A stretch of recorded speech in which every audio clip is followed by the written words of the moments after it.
Okay, so I'm just going to put this out there.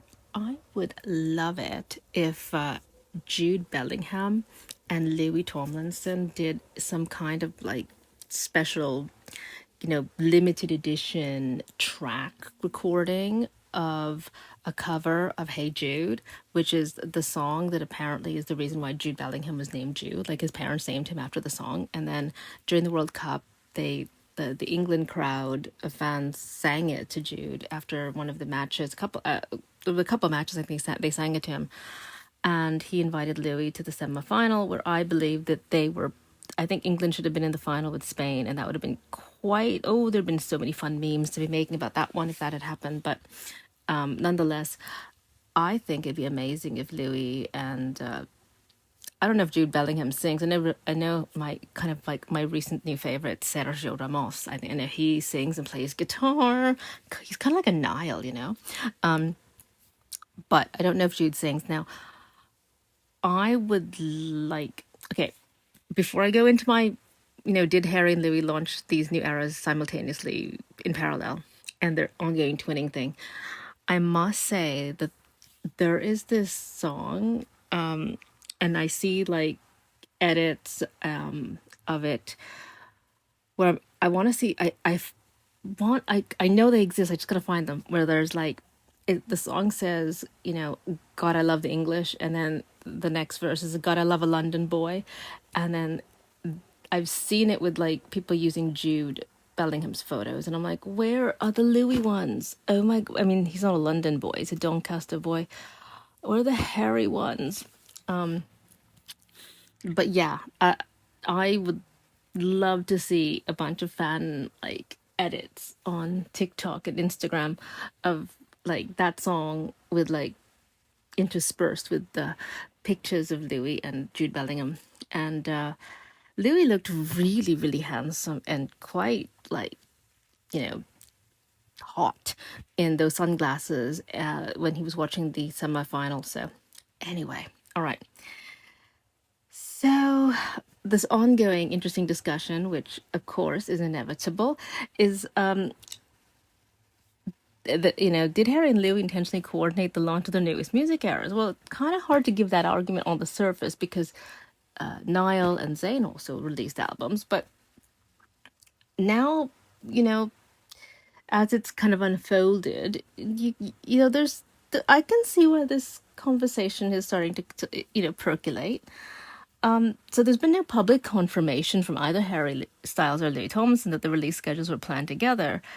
So instead, we're going to go and take a look at the publicly available timeline, then to examine sort of like the themes in the fandom discourse, and then take a look at some of the arguments that support the idea that make more that make the conventional explanations not as not as plausible. Because regardless of where you stand, one thing's undeniable: this conversation, it's pervasive, it endures across all social media. Like you see TikTok and YouTube and Instagram. So, one of the reasons that this discussion has revived itself and then gained traction again is that they, Harry and Louis, are kind of the most recognizable members of One Direction in some people's opinion, although I think that like Niall and Zayn are equally as recognizable. But I think as a duo, as a double entendre, Harry and Louis, they're like two peas in a pod. They kind of they go together like peanut butter and jelly. All right, so the fans don't. People never stop being a directioner. You just don't stop. You just meet you meet newer ones who missed out the first time and they kind of regret it. But I think from the onset, you can tell in the fandom culture that they follow the interviews, the performances, the visuals, the career milestones. So then, when both these artists enter these new creative chapters, which artists are always evolving around the same period, people will naturally start comparing timelines. Which it's interesting, they don't start comparing timelines with Niall and Louis, or Niall and Harry, or Niall and Zayn, or Zayn and Harry, and Zayn and Louis. I don't know what the fuck happened with Zayn and Louis. Like, I'm really heartbroken if they really did have a falling out. I just can't imagine like Zayn punching Louis and Louis not saying something, because Louis, like, he's a loyal person, but I don't think he would hold back and not say anything. And I just, my suspicion is that they needed a story to get out of the filming because their own tours, and then I think Zayn recently, his manager and his some of his some of his team have quit on him. So I think that's more. If I was to speculate, I think that's more actually what happened, because it just seems a little too convenient. And the story happened, like it happened, like I think in August, and then it picked up in December. Or it happened in December, and it picked up again. Like it was weird, like the timeline of how the story became kind of viral. I'm like, that's not a natural trajectory. It's almost like it was planted. But that again, that I could just be thinking too much at this point. Anyway, back to my point. So again, when it comes to Harry and Louis, the fans were seeing parallels, or others were saying, "Oh, it's a coincidence." But either way, these overlapping kind of things started, you know, causing this the talking point. So if we focus on like what we see in the timeline that's publicly available, they entered both of them promotional cycles for their music. The announcements and the professional appearances, and then the releases happen within a similar general timeline, which that's that's just planning quarterly revenues, but you can't help but think about it. Okay, so the interpretations start to diverge from there. So some they're non-Larrys or just more directioners, not really Larrys. They argue that the timing, the timing may or may not be unusually synchronized. Some Larrys say that they totally were. I think, of course, they are. Others pointed out that artists often release music during similar windows because labels target periods with high listener engagement. Music marketing is highly strategic. That is true, and multiple major artists will frequently launch projects on the same season. So while the timing is real, the meaning that fans will attach is where the opinions are starting to differ. But the fans will notice the patterns because we know that people who became detectives, who were directioners, discovered their ability, in my opinion, being a directioner. The direction, each fandom has their unique personality, right? Like directioners are like little detectives. The BTS army, they are mobilizers. Like they're definitely like more of an activist fan group. I think the One Direction is more the little pattern detectives, and they're more fun, whimsical. But in terms of mobilization, I think someone has to study the BTS army from an organizational psychology point of view, because there's so many lessons there. But if you look at the Harry and Louis music, it's like, you look at the release dates, the lyrics, wardrobe choices, stage visuals, blue green. Lottie just posted a video with blue green, interviews, social media activity. And then for the people who've really followed them from the beginning, these small patterns, they stand out because it's like, God, it's like the same thing since 2010. Now, it doesn't necessarily mean that anything is intentional, but it's like, God, no wonder we're talking about this so much. And then you fuse in nostalgia because when something gains momentum and there's a nostalgia tone to it, it's like gas on fire, really. So you've got the fans that are legacy fans, the newer ones who discovered them, and then all these new interpretations upon more long-standing ones. So this renewed organic attention, it kind of spills into the projects, and of course, social media algorithms will reward the discussion, and it'll start to almost spin. So if one person notices a coincidence, and then people create videos about it, then someone else responds, creates another video about it.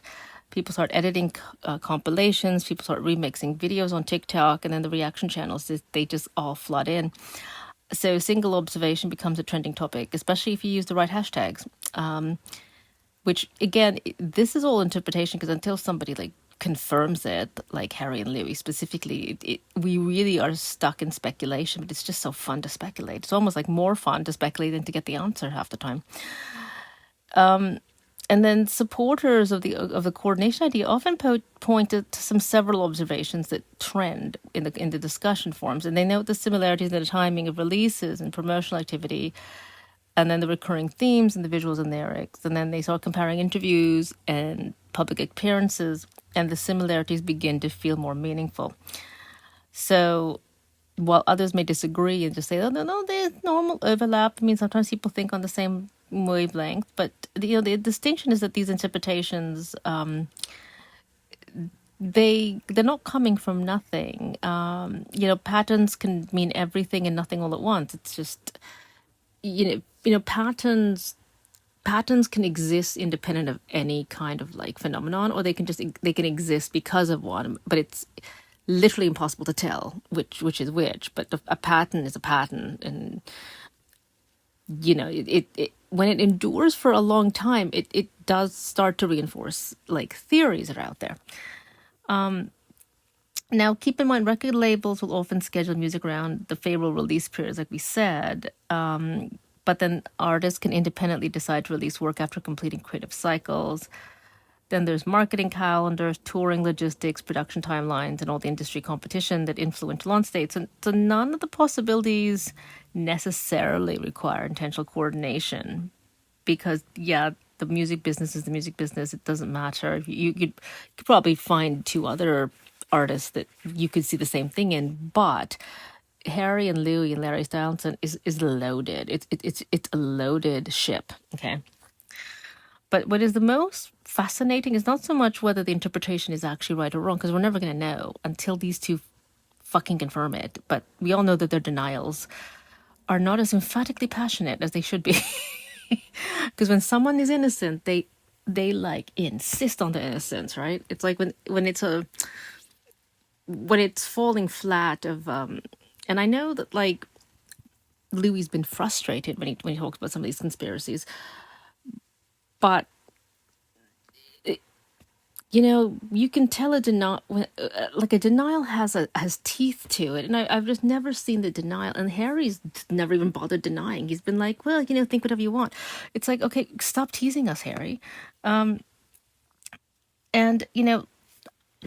on one hand, some people say, there's conspiracy theories about Paul McCartney, how he was like replaced by the British government back in the 60s, and that ever since like I think 63, there's just been basically who we think of as Paul McCartney is just this person who won a lookalike contest. It's quite crazy, but what fuels it, and I think on some people argue that they're kind of capitalizing on a conspiracy, is that, well, why doesn't Paul McCartney just do a DNA test with his brother and sister, and that'll like clear it all up. He's certainly got the money to do it, but they don't, because it's, in a way, it keeps attention on it. And some people say that that's what's happening with Larry. I don't think so, because even with the Paul McCartney thing, it's too fringy, and it's been enduring for like 60 years, but it's so fringy that it doesn't actually make sense that it would be used as some kind of like a baiting tool for revenue. I've never bought the queer baiting thing. I mean, people have successfully queer baited, but I don't think they've been able to do it for such a long time. It's just, yeah. I mean, eventually the gig is up, right? If someone cares to disagree with me, please tell me why. All right. So, but you see, this is the thing. Very few fandoms have maintained this level of engagement for this length of time, where there's like fans analyzing public events and sharing memories and creating edits and introducing new fans to the band's history. So this persistence says something about, again, the cultural impact of One Direction is kind of like the Beatles. You cannot create this. This is, again, it's an act of God, because Simon Cowell in his December 10, and like he's promoting this one of the members for December 10 is the next Harry Styles. I'm like, I'm sorry, there's no other Harry Styles. Harry Styles, again, is an act of kismet. You can have the formula, you can recreate the formula, you can tweak it, you can have all the best, you can throw millions of dollars in marketing, but some things are an act of God, and that was One Direction. So the lasting interest in Harry and Louis as individual artists, and then the whole Larry Stylinson ship, is got the same staying power as the whole, the very first romance in Western literature was Tristan and Isolde. it's got that kind of staying power because it's touching upon a fundamental human, almost soul need of connection, which I think unfortunately we live in a time where there's so much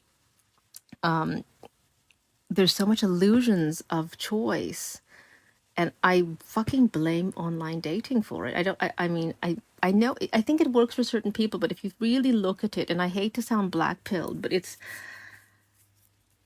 almost makes the most sense to me. Is that if you think about it, Harry and Lee represent an ideal that, in many people's estimations, is further and further away from acquisition, because you look at the illusion of choice, and online dating has made it so fucking bad that almost too much choice is stressful.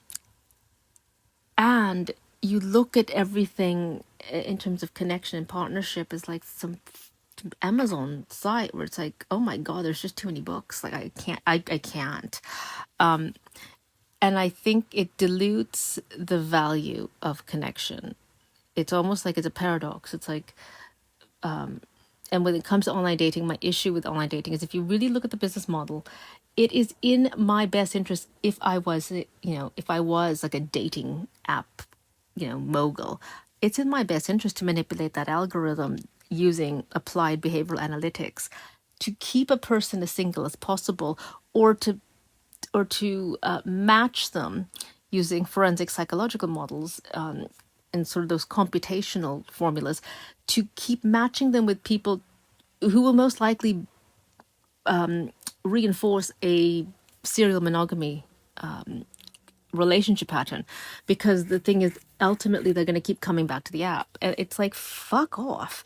Which is, again, if you think of the parallel, Larry Stylinson is like an antidote to that. And I think that this is just my opinion, but we are so, I think, hungry for that kind of connection, because nobody feels if you're a Larry never gets old, because there are people that have been Larry since 2010, like since they were in like middle school, and they're still Larrys, and they've gone on, and like this is now 16 years later, and they're like, gone on to become lawyers, or they're like doctors now, and like, or they've gone on, they're fully adults, and they're you know no no longer preteens, and they still love Larry. They look at it differently, because of course they would. But that shows me that the reason people never get sick of Larry is because, again, it's a fundamental it's a fundamental truth. People want connection, and who are Larrys are like, okay, we don't want them with anyone else. it's it's kind of cute, but it speaks to what really is, I think, the soul of a person, is that very few people come into your life. Like, you can have really close friends, but in terms of someone who sets your soul on fire, I think that's what Larry Stylinson represents, and that is, God, I can't believe I'm saying this, but yeah, that doesn't tend to happen every day. So people don't get sick of Larry Stylinson, because I think what people really are looking for is the person that can sustain the embers of the fire in your heart for the rest of your fucking life, no matter how old you get. Okay, that's really what I'm getting down to. All right, so the meaning behind events, there's the what, there's the facts, and there's the meaning. And if you think about it, fans reach different conclusions. But is there anything that, if you look at it mathematically, can say, these two intentionally launched their eras together? Well, there's no bona fide evidence that says they did. There's only what the lawyers say, supposition, or speculation, or all those interesting legal terms. But again, there's nothing that's definitive, because even if you've got matching dates and then matching colors and all this stuff, there's too many like plausible explanations.